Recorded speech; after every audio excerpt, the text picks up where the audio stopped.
আচ্ছা। Hello, my dear students. How are you? Hope you are all well. Okay, today I am going to deliver my lecture on your English first paper, and this is question number 6. No, this is question number 5 in your first paper. In question number 5, you have fill in the blanks without clues. So today I am going to say something of fill in the blanks without clues. Question number 5. At first, look at an example.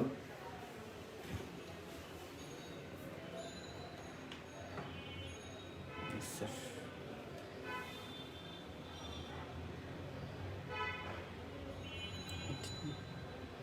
ঠিক আছে।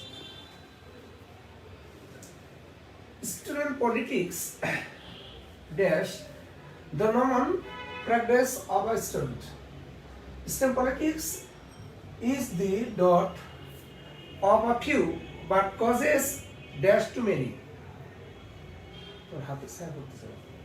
আমারটা Because of student politics, number dash of a college or a university is dot. As a result, they are dash session jam. For this problem of the campus, mainly students politics is dash responsible.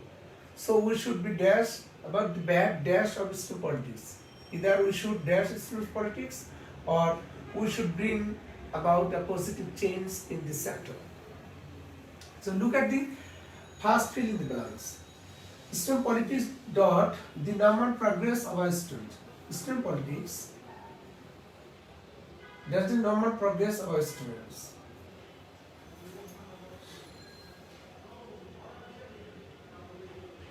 তাহলে কি হলো?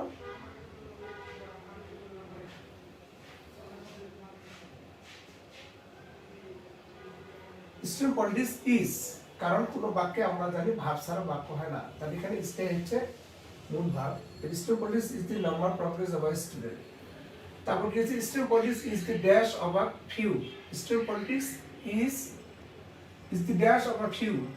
Student politics হচ্ছে কতিপয় ছাত্রছাত্রীর কি হতে পারে? Activity মানে কার্যক্রম। ঠিক আছে, তাহলে কি স্টুডেন্ট পলিটিক্স হচ্ছে কতিপয় ছাত্রছাত্রীর কাজ, but causes harms to many, কিন্তু অনেক ছাত্রছাত্রী কি করতে পারে? হার্মস, ক্ষতি করতে পারে।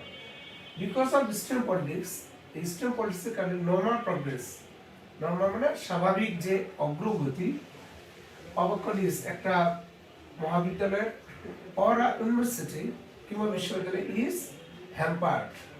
হ্যাম্পার্ড কি হয়?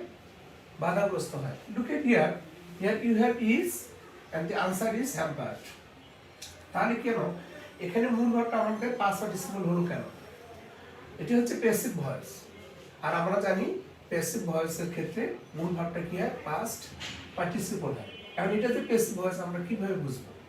আমরা জানি একটি বাক্যে তখনই সেটা প্যাসিভ ভয়েস যখন ওই বাক্যের সাবজেক্টটা ওই বাক্যের কাজ করতে পারে না, ভার্বের কাজ করতে পারে না, তাহলে সেটা প্যাসিভ ভয়েস। তাহলে এখানে দেখি এই অংশটার সাবজেক্ট কি? আর ইউনিভার্সিটি ইজ ড্যাশ, একটা ইউনিভার্সিটি কি হয়? ক্ষতিগ্রস্ত হয়। ক্ষতিগ্রস্ত হয়, তো ইউনিভার্সিটি ক্ষতি করে না, এখানে সাবজেক্ট কি? ইউনিভার্সিটি, বিশ্ববিদ্যালয়। আর হ্যাম্পার মানে ক্ষতি করা, তাহলে বিশ্ববিদ্যালয় ক্ষতি করে তা তো না, বিশ্ববিদ্যালয় ক্ষতিগ্রস্ত হয়। তার মানে এখানে ক্ষতি করার কাজটা সাবজেক্ট কি? ইউনিভার্সিটি, এটা করতেছে না। যখন সাবজেক্ট ভাব কাজ করে না তাহলে সেটা প্যাসিভ ভয়েস। এখানে হয়তো কি হচ্ছে? ইউনিভার্সিটি কি বলছে? আর ইউনিভার্সিটি ইজ হ্যাম্পার্ড, একটা ইউনিভার্সিটি ক্ষতিগ্রস্ত হচ্ছে বাই কার দ্বারা? কোনো বাই স্টুডেন্ট পলিটিক্স, তাহলে বা ফর স্টুডেন্ট পলিটিক্স। তাহলে কি হলো? কারো দ্বারা হচ্ছে, ইউনিভার্সিটি নিজে ক্ষতি করছে না। যখন এরকম সাবজেক্ট কোনো ভার্বের কাজ নিজে করে না তাহলে সেটা passive voice. As a result their dash session jam, তাহলে কি হবে? এখানে আমাদের একটা ভাব দিতে হবে, দেয়ার ইজ সেশন জ্যাম, ফলে কি হচ্ছে? আমাদের একটা সেশন জ্যাম হচ্ছে। ফর দিস প্রবলেম, এই সমস্যার কারণে অফ দি ক্যাম্পাসের এই সমস্যার কারণে mainly student politics is For this problem of the campus, mainly student police is mainly responsible.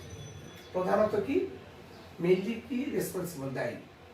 So we should be, তাই আমাদের কি হওয়া উচিত, aware about the bad effects of student, তাই we should be aware about, আমাদের কি হওয়া উচিত, সচেতন হওয়া উচিত about the bad effects, খারাপ প্রভাব সম্পর্কে of student politics.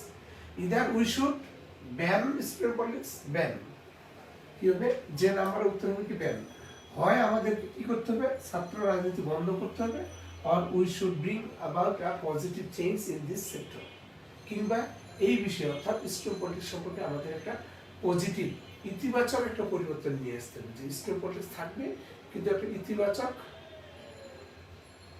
পলিটিক্স নিয়ে আসতে হবে এই বিষয়ে, যাতে করে কখনো ছাত্র ছাত্রীদের পড়ালেখা করতে না হয়।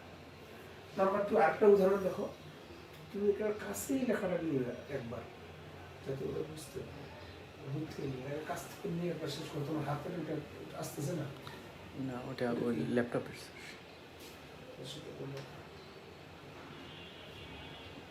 এইটাই স্যার ফুল কভার হয়ে গেছে, এর বেশি যাওয়া লাগে না। কাছ থেকে একবার নিয়ে নিবা, তারপর মনে হতেছে।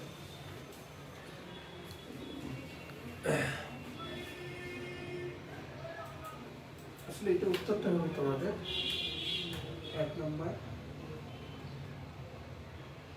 এটা হবে 2 নম্বর।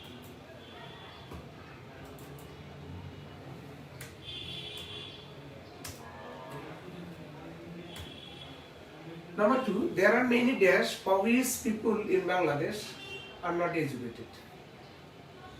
কি বললাম? There are dash for which people in Bangladesh are not educated. কি there are many problems. There are many problems. অনেকগুলো কারণ রয়েছে। For which যার জন্য people in Bangladesh, বাংলাদেশের মানুষেরা are not educated, শিক্ষিত নয়। আমরা প্রগ্রেশন এজ দিলাম, কারণ কি এখানে আটটা হচ্ছে পুল্লার এবং মেনিটা হচ্ছে পুল্লার, তাই কি হবে প্রগ্রেশন এজ যোগ হলো। হ্যাঁ, ওইটা কি, poverty is one of the dash reasons, তাহলে পভার্টি দারিদ্রতা হচ্ছে কি একটা মেইন রিজনস, প্রধান কারণ। Here most of the people leave below poverty line, কিন্তু এখানকার অধিকাংশ মানুষই কি করে, পভার্টি লাইন দারিদ্র সীমার নিচে বাস করে। They can't meet the bare expenses, তারা কি করতে পারে না, they can't meet the bare expenses, মানে ন্যূনতম যে জীবনযাপনের জন্য যে ব্যয় সেটা তারা বহন করতে পারে না অফ দেয়ার লাইফ, তাদের জীবনে। So the question of getting institutions, তাই কি প্রতিষ্ঠান পাওয়ার যে প্রশ্নটা ডাজন্ট কাম এট ফার্স্ট, এটা প্রথমে আসে না। Again there are not enough educational, sorry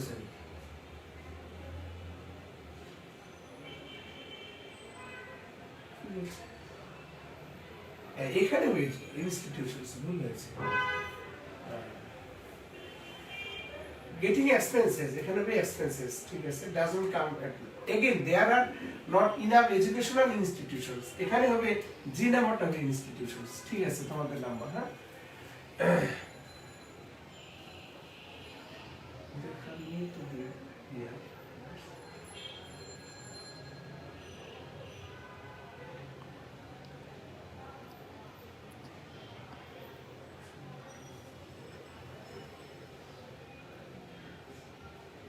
এখানে একটু ভুল আছে, এখানে একটা নাম্বারের ভুল আছে, ব্যাক স্পেস, এটা আসলে হবে ই নাম্বার, এক্সপেন্সেস এখানে একটা হবে, তারপরে হয়েছে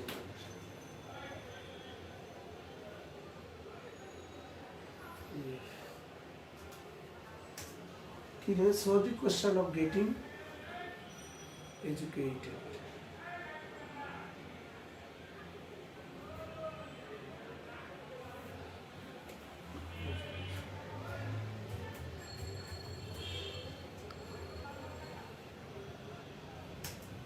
সরি, এখানে ঠিক করে দেখো এবার কি বলছে, they can't meet the bare expenses of their life. তারা তাদের জীবনের যে ন্যূনতম যে ব্যয় সেটা তারা বহন করতে পারে না। So the question of getting education, তাই এক নম্বরটা হবে এডুকেশন। শিক্ষা পাওয়ার প্রশ্নটা ডাজন্ট কাম এট ফার্স্ট, প্রথমে আসে না। Again there are not enough educational institutions, আবার কি এডুকেশনাল শিক্ষার কি ইনস্টিটিউশনস প্রতিষ্ঠানের কি যথেষ্ট নেই। Ours is an over populated country, আমাদের দেশটা হচ্ছে অনেক অত্যাধিক জনসংখ্যাপূর্ণ দেশ।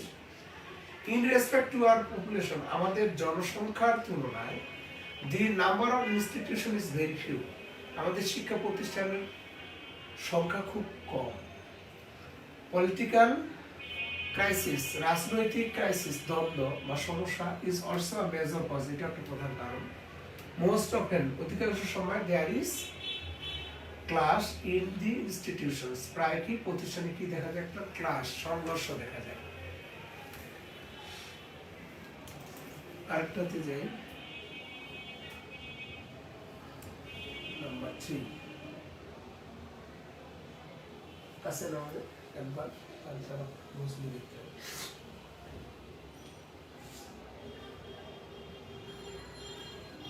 নাম্বার 3 কি, আনএমপ্লয়মেন্ট মিনস, আনএমপ্লয়মেন্ট মানে বেকার বা জব নেই, এটা বলতে বোঝায় জবলেসনেস।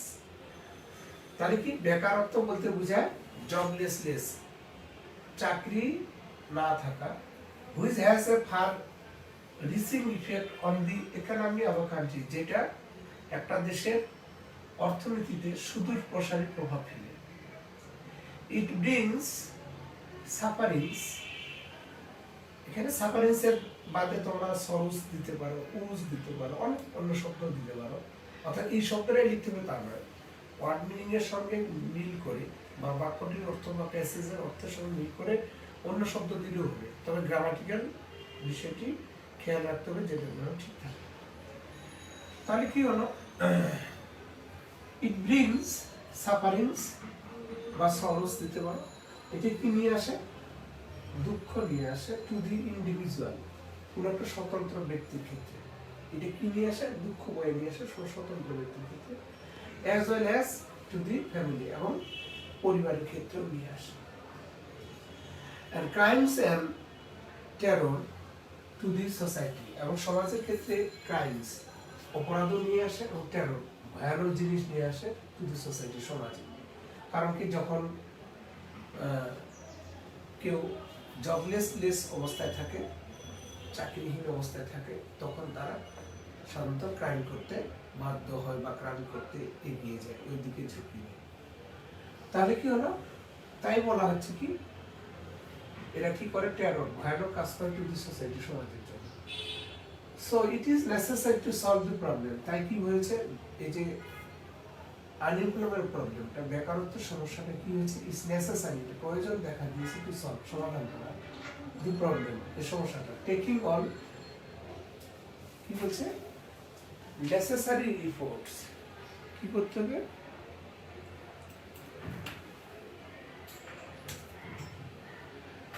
যত রকম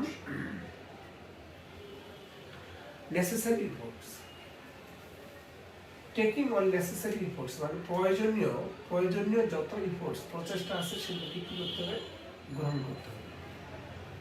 দো ইট ইজ ইম্পসিবল, যদিও এটা অসম্ভব, টু আপরুট দিস কার্স, যদিও এটা অসম্ভব, টু আপরুট মানে উপড়িয়ে ফেলা বা নষ্ট করে দেওয়া, শেষ করে দেওয়া, যদিও এই সমস্যাটা একেবারে উপড়িয়ে ফেলাটা হচ্ছে কি, আপরুট দিস প্রবলেম, দিস কার্স, এই অভিশাপটা উপড়িয়ে ফেলা খুব কঠিন। উই হ্যাভ টু ট্রাই, আমাদের কি কি করতে হবে, চেষ্টা করতে হবে এটা উপড়ে ফেলার জন্য। Because it is not impossible, কারণ এটা একেবারে যে অসম্ভব তা নয়। টু সলভ দ্য প্রবলেম, তাহলে কি করতে হবে, টু সলভ, তাই না, টু সলভ দ্য প্রবলেম, এই সমস্যাটাকে সলভ করার জন্য, সমাধান করার জন্য, ইন্ডাস্ট্রিয়ালাইজেশন ইজ নেসেসারি, অর্থাৎ শিল্পকরণ, অর্থাৎ বিভিন্ন রকম শিল্প প্রতিষ্ঠান গড়ে তোলা হচ্ছে কি, ইজ নেসেসারি, প্রয়োজন। মোর সোর্সেস অফ নিউ জবস, কি বলছে, নিউ জবস, কি বলছে মোর সোর্সেস, অনেক সোর্স, উৎস অফ নিউ জবস, নতুন চাকরি বা নতুন কি এমপ্লয়মেন্টের জন্য অথবা নতুন ওয়ার্কস। অর্থাৎ আমি বলতে যাচ্ছি কি ওয়ার্ড মিনিং মিলে যায় বা বাক্যটির অর্থ মিল হয় এমন কোনো যে কোনো ওয়ার্ড দিলেই হবে, গ্রামাটিক্যালি কারেক্ট হবে। যেমন এখানে মোস্ট নিউ জব, জবের জায়গায় তোমরা এমপ্লয়মেন্টস দিতে পারো, এখানে ওয়ার্ডস দিতে পারো। শুড বি জেনারেটেড, এগুলো কি করা হচ্ছে জেনারেটেড করা হচ্ছে, অর্থাৎ বৃদ্ধি করা হচ্ছে। Moreover small and cottage industries, ছোট এবং কটেজ কুটির কি ইন্ডাস্ট্রি শিল্প, তাহলে কি বলছে ছোট ছোট এবং কুটির শিল্পগুলো কি শুড বি এস্টাবলিশ, প্রতিষ্ঠা করা উচিত। Instead of applying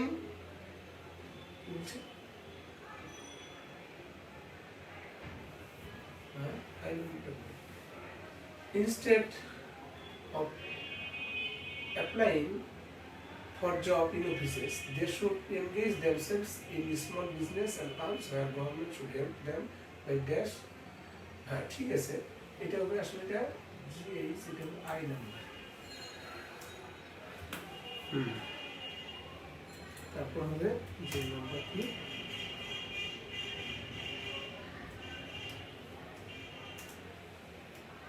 by giving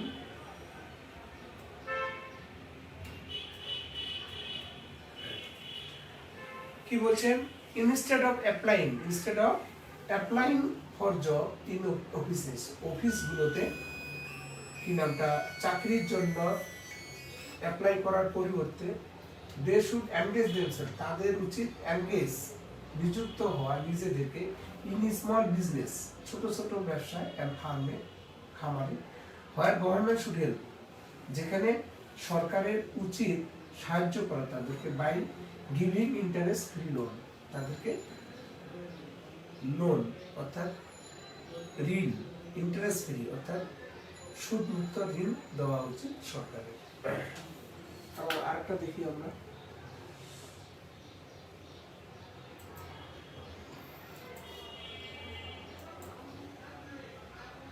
চার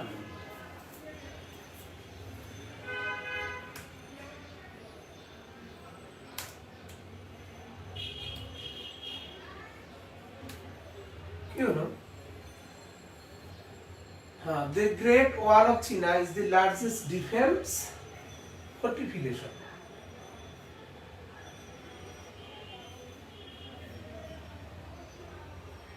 কি বলছে the Great Wall of China, চীনের মহাপ্রাচীর is the largest defense fortification, এটা হচ্ছে সবচেয়ে বড় ডিফেন্স প্রতিরক্ষামূলক ফর্টিফিকেশন দুর্গ, and the greatest building enterprise, এবং সবচেয়ে বড় ইমারত enterprise ever undertaken by man, যেটা মানুষ কি করেছে এটা আন্ডারটেকেন গ্রহণ করেছে।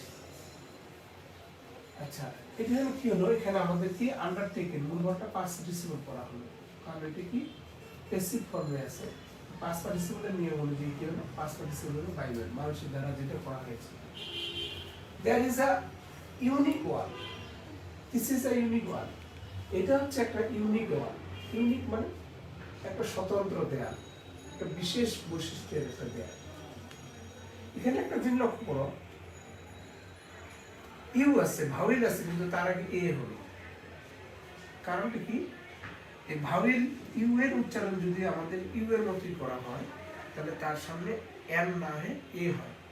আমরা তো সাধারণ জানি ইউটা যেহেতু ভাওয়েল তাহলে তার আগে এন হওয়া উচিত, কিন্তু এখানে আছে এ, কিন্তু আমরা ইংরেজি দিলাম, কারণ কি ইউ এর উচ্চারণ ইউ এর মতোই হয় তখন তার সামনে এন না এ হয়। তাহলে দিস ইজ ইউনিক ওয়াল, এটা হচ্ছে একটা স্বতন্ত্র দেয়াল।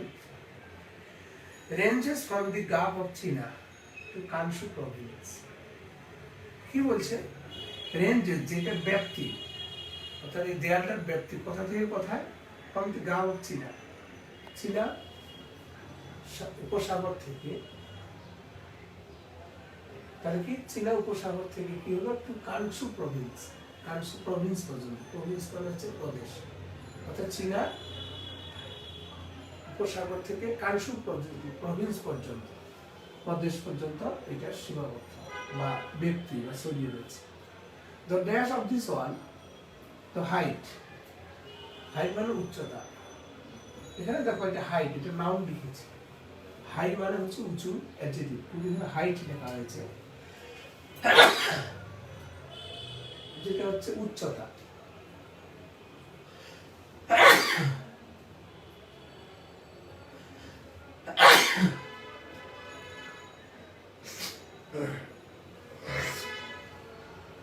তাহলে কি হলো, the height of this wall। আচ্ছা কেন আমি এখানে হাইট লিখলাম অর্থাৎ নাউন লিখলাম কেন?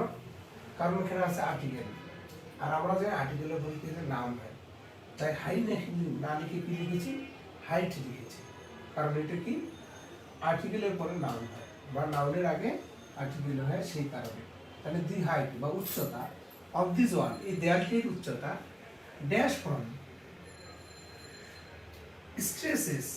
স্ট্রেসেস ফ্রম কি 20 to 50 ফিট। এই দেখো স্ট্রেস ভার্বের সঙ্গে আমরা এস যোগ করেছি, ইএস যোগ করেছি।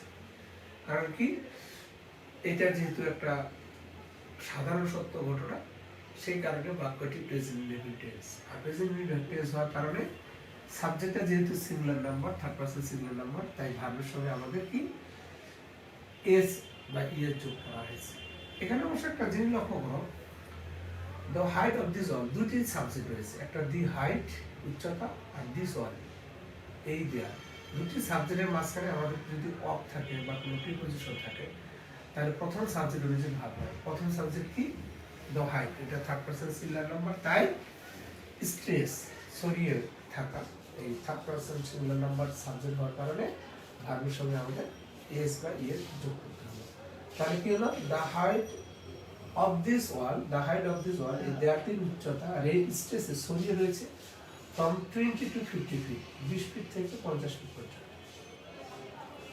It is the only earthly structure, অর্থাৎ এই পৃথিবীর একমাত্র এটা একটা স্ট্রাকচার, মানে গঠন, মানে মানুষের তৈরি একটা মানে বিল্ডিং বা গঠন, which is dash, which is identifiable from the moon। কি বলছে, যেটাকে আমরা চাঁদ থেকে কি আইডেন্টিফাইবল, অর্থাৎ আমরা চাঁদ থেকে যেটাকে আমরা দেখতে পাই। এখানে একটা জিনিস লক্ষ্য করো, এখানে কি আছে, ইজ আইডেন্টিফাইবল, অ্যাডজেক্টিভ করেছি আমরা। কেন অ্যাডজেক্টিভ করেছি? কারণ আমাদের বি ভার্ব যে আছে, অর্থাৎ এট ইজ আর ওয়াজ, বি ভার্বের পরে আমাদের অ্যাডজেক্টিভ হবে যদি পরে নাউন না থাকে। তাহলে যেহেতু এই শূন্যস্থানটার পরে সমস্যা নাউন নেই, এখানে ফর্ম আছে, ফর্মটা তার নাউন না, প্রিপজিশন। তাহলে কি হবে, বি ভার্বের পরে অ্যাডজেক্টিভ হবে, তাই আইডেন্টিফাইয়েবল, এটা কি হলো, আমাদের অ্যাডজেক্টিভ করতে হলো। তার নিয়মটা কি, শুধু যদি অ্যাডজেক্টিভ থাকে তাহলে বি ভার্ব অ্যাভিজ আর ওয়াজ এর পরে অ্যাডজেক্টিভ হবে, কিন্তু যদি এই অ্যাডজেক্টিভ না থেকে যদি নাউন হয় তাহলে কিন্তু আবার একটা আর্টিকেল হবে। নিয়মটা কি আসবে, যে বি ভার্বের পর যদি নাউন না থাকে তাহলে শুধুমাত্র সরাসরি অ্যাডজেক্টিভ হবে, তবে বি ভার্বের পর যদি আর্টিকেল থাকে তাহলে তারপরে নাউন হবে, কিংবা মানে অ্যাডজেক্টিভ প্লাস নাউন হবে। তাহলে যেহেতু এখানে আমাদের কোনো আর্টিকেল নাই এবং নাউনও নাই, তাই বি ভার্বের পরে কি হবে, অ্যাডজেক্টিভ হবে, তাই আইডেন্টিফাইয়েবল হবে। তাহলে এইটা হচ্ছে একমাত্র পৃথিবী থেকে একটা দেয়াল স্ট্রাকচার গঠন, হুইচ ইজ আইডেন্টিফাইয়েবল, যেটা লক্ষণীয় বা লক্ষ্য করা যায় ফ্রম দি মুন, চাঁদ থেকে। দ্য ফার্স্ট এম্পারার অফ চীনা, চীনের প্রথম যে সম্রাট, গট দিস ওয়াল কনস্ট্রাক্টেড, কি বললাম, চীনের প্রথম সম্রাট কি করছে, এই দেয়ালটা কনস্ট্রাক্টেড, নির্মাণ করেছে। কথা হচ্ছে আমরা এই কনস্ট্রাক্ট মানে নির্মাণ করা, এটার পাস্ট পার্টিসিপল লিখলাম কেন, কনস্ট্রাক্টটাকে আমরা কনস্ট্রাক্টেড লিখলাম কেন, মুভের পাস্ট পার্টিসিপল করলাম কেন, সেটার নিয়মটা কি, কোনো বাক্যে যদি গেট বা গড় থাকে, অর্থাৎ গেটের যে কোনো অংশ, মানে ফর গেট হতে পারে, গেটস হতে পারে, গেটিং হতে পারে, গড হতে পারে, গটেড হতে পারে। অর্থাৎ গেটের যে কোনো ফর্ম যদি থাকে গেট ভার্বের, তাহলে তারপরে একটা অবজেক্টের পরে যে ভার্বটাই আসুক সেটা কি হবে পাস্ট পার্টিসিপল।